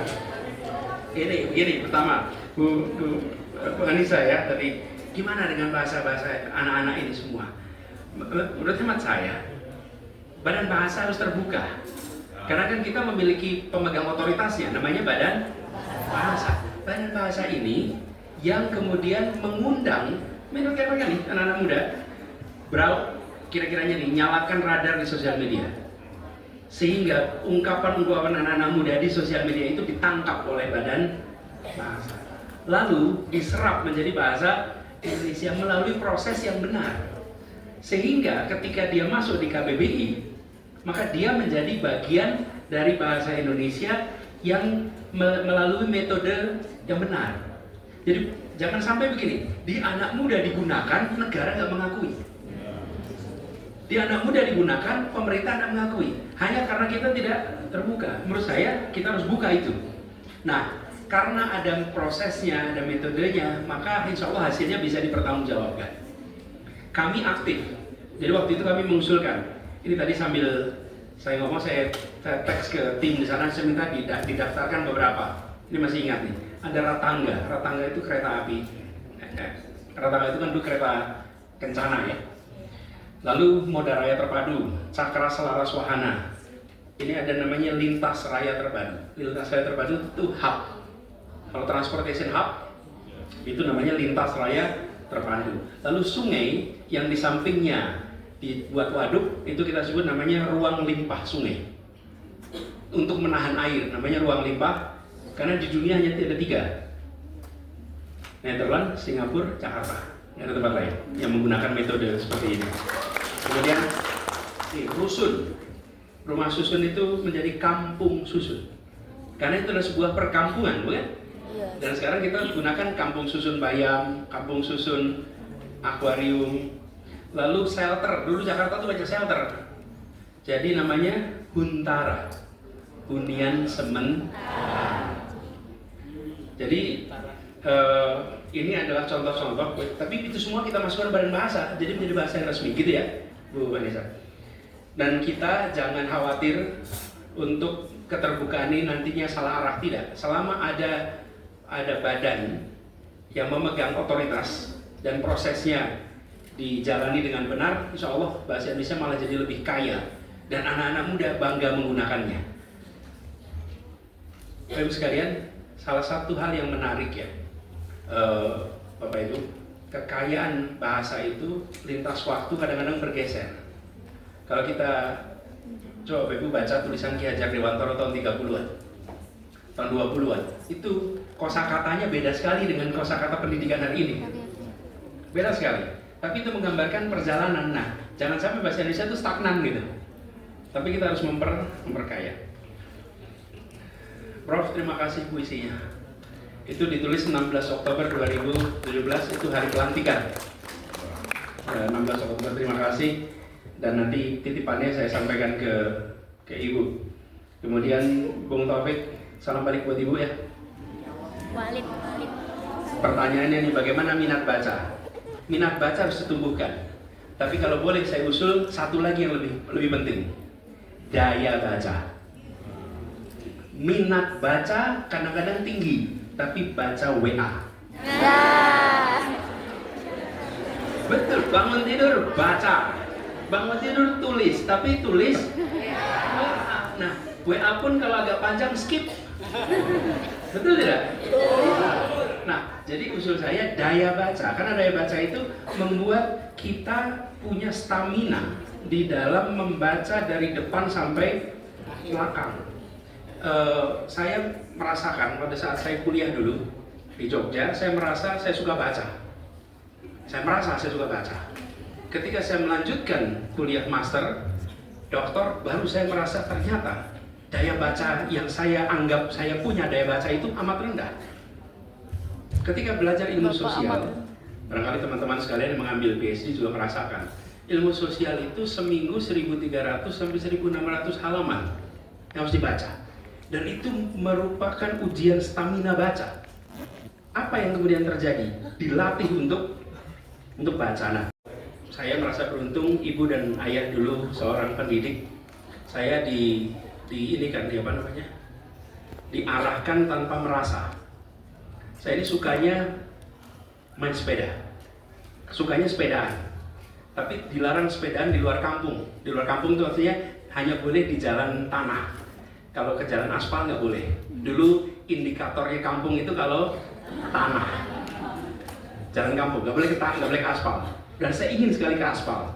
Lalu ibu dan ayah saya membuat aturan boleh ke aspal kalau ke perpustakaan. Jadi saya ini bukan mau pinjem buku, mau sepedaan. Pinjem buku itu sampingan, karena boleh naik sepeda ke aspal kalau ke perpustakaan. Kalau main nggak boleh. Kalau main hanya ada di efeknya apa? Saya jadi ke perpustakaan terus.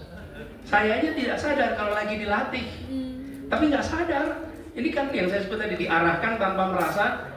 Diarahkan. Akhirnya saya biasa pinjam buku, biasa baca buku. Tapi kalau saya dulu bilang, Nis, kamu suka baca buku ya? Baca buku itu penting, baca buku itu masa depan. Barangkali saya nggak ngerjain juga.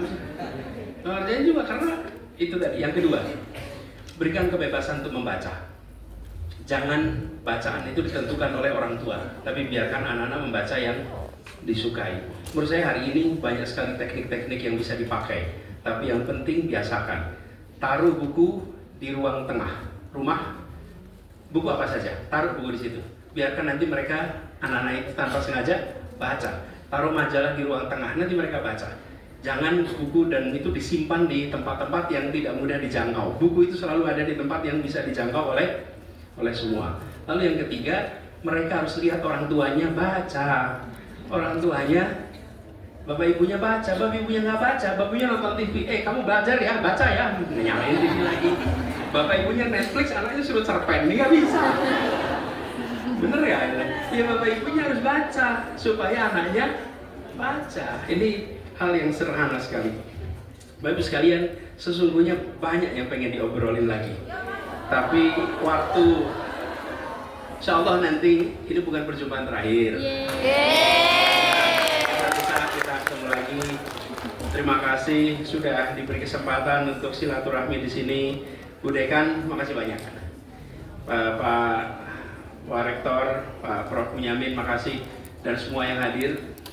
Saya merasa bersyukur bisa tukar pikiran di sini, dan doakan, kita saling mendoakan supaya satu, UPI makin maju. Amin. Mahasiswa di sini nantinya menjadi mahasiswa yang membanggakan UPI. Amin. Mahasiswa yang membanggakan, dosen-dosennya juga, insya Allah karya-karyanya bukan hanya berdampak dunia akademik, tapi juga di luar. Yang kedua, kami berharap kampus-kampus terus tegak kokoh menjadi penjaga kewarasan berrepublik. Kampus-kampus terus menjadi tempat berkembangnya pemberani-pemberani. Karena dari kampuslah pemberani-pemberani itu tumbuh dan berkembang. Dan insya Allah kita semua sehat. Ketemu lagi di sesi-sesi berikutnya. Ya, terima kasih. Assalamualaikum warahmatullahi wabarakatuh. Salam. Terima kasih, tepuk tangan yang meriah untuk Anies. Luar biasa. Saya ada yang terlupa, Pak. Yang tadi tanya boleh turun ke panggung.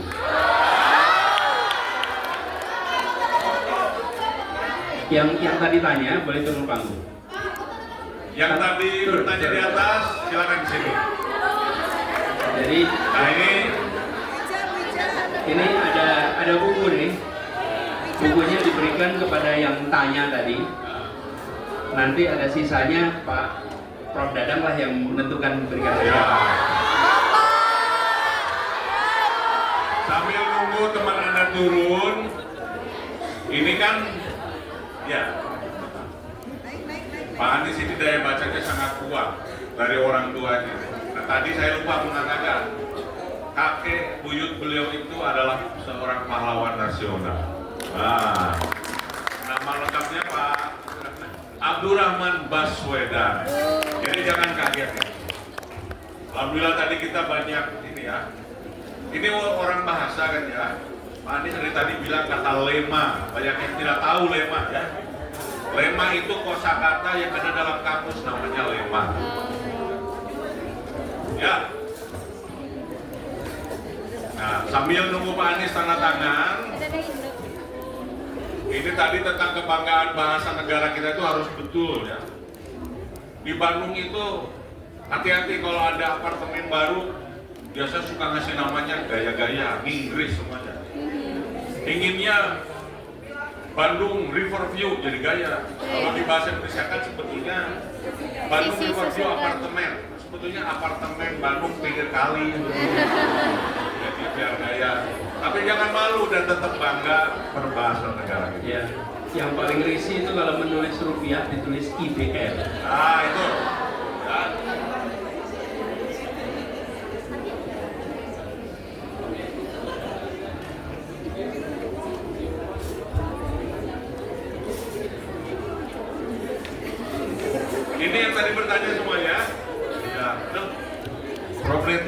kayak mahasiswi ini.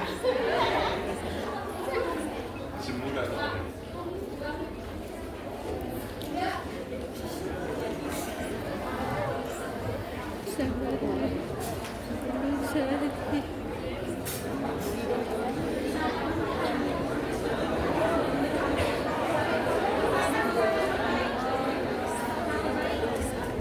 Ini yang dapat buku, tolong pesannya dibaca bukunya. Ya. Jadi tidak cukup memperlihatkan tanda tangan Pak Anies. Satu waktu ketemu Pak Anies ditanya isinya apa.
Berakhirnya sesi tanya jawab ini,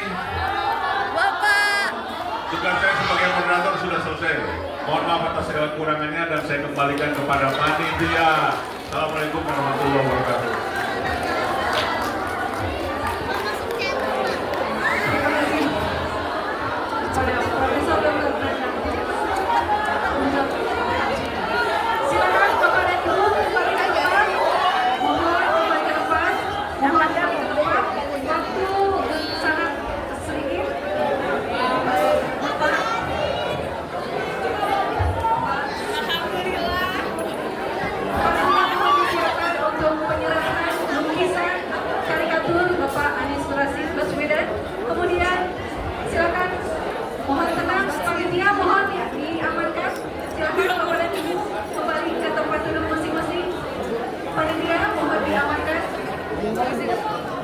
Selanjutnya penyerahan karikatur Bapak Anies Rashid Baswedan.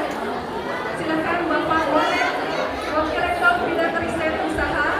Silakan Bapak untuk Bapak dan Ibu silakan untuk di tempat masing-masing. Akang Tete boleh duduk kembali. Kepada Bapak Anies Rashid Baswedan duduk lagi. Silakan duduk, silakan duduk, silakan duduk.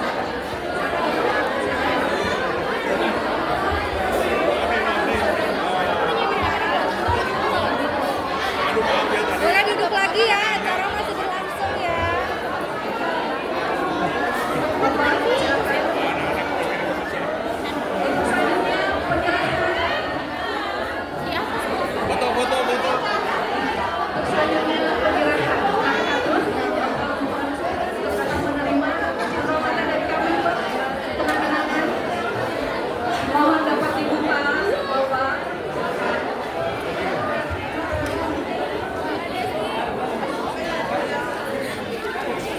Semoga berkenan Bapak menerima gambar karikatur Bapak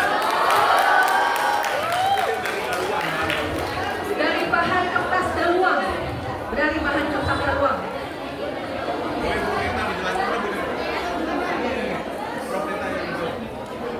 Dijelaskan oleh Profesor Dr. Lilian Neta. Pelukisnya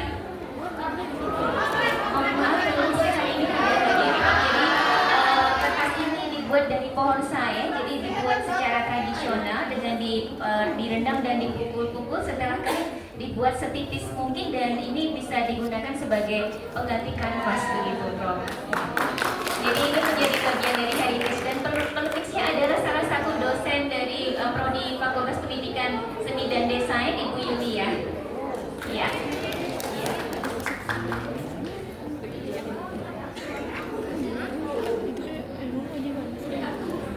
makin seru.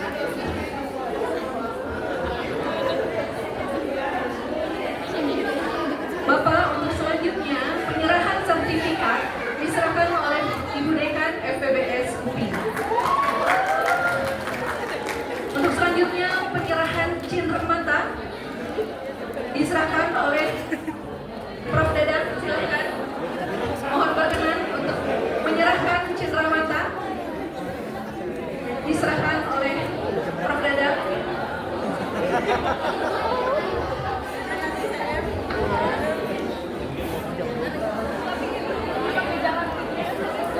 Diserahkan cenderamata untuk Bapak Anies Rashid Baswedan PhD. Diserahkan oleh Bapak Profesor Dr. Dadan Siada MPD. Untuk selanjutnya silakan Bapak dan Ibu foto bersama. Silakan.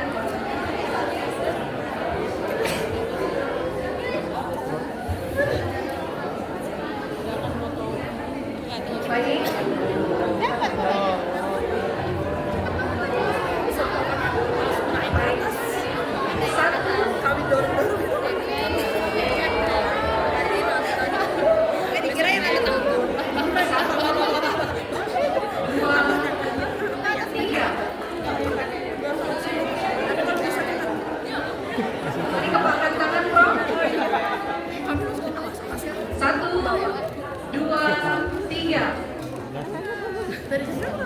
Terima kasih.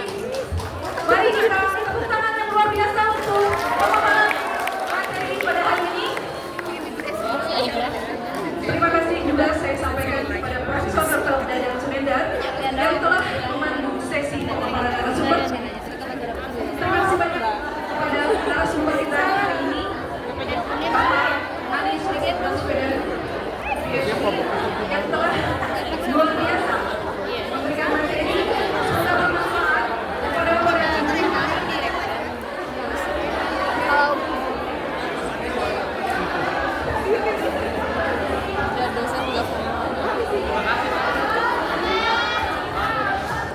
Bapak dan Ibu, silakan untuk mengakses Instagram Bapak Anies Baswedan di @anisbaswedan dan FPBS Official.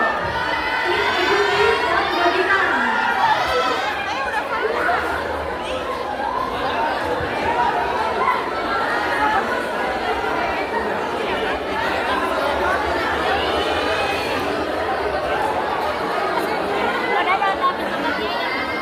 Bapak dan Ibu,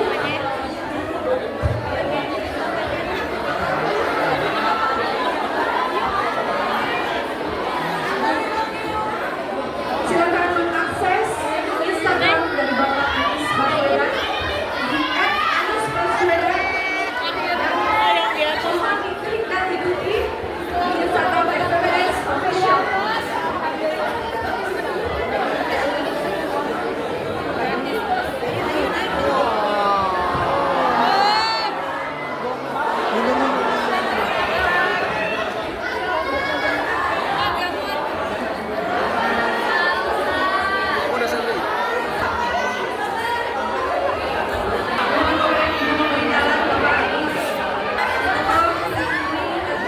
Mbak mau tanda tangan, Mbak?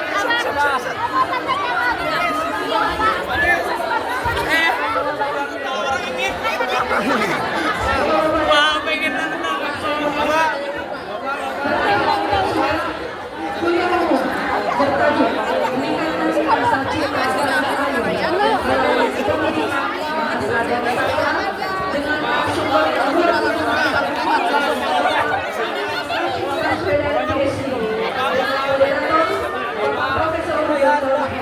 Sumendar PhD di Fakultas Pendidikan Bahasa dan Sastra Universitas Pendidikan Indonesia.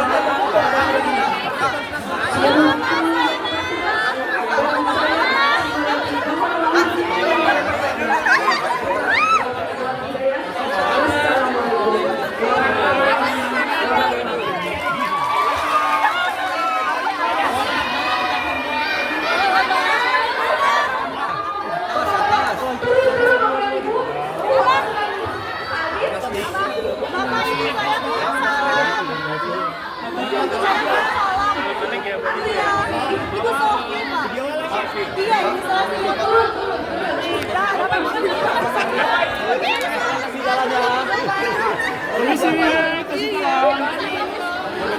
jalan, kasih jalan.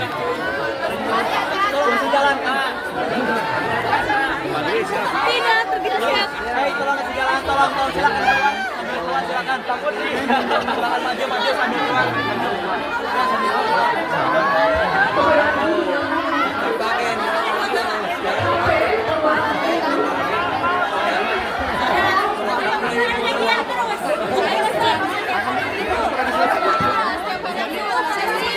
Biasa ya Ibu mah.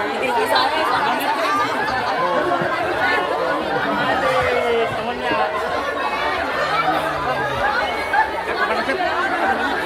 Di lantai 3 di ruang rapat. Langsung ke ruang rapat saja. Langsung ke ruang rapat. 3.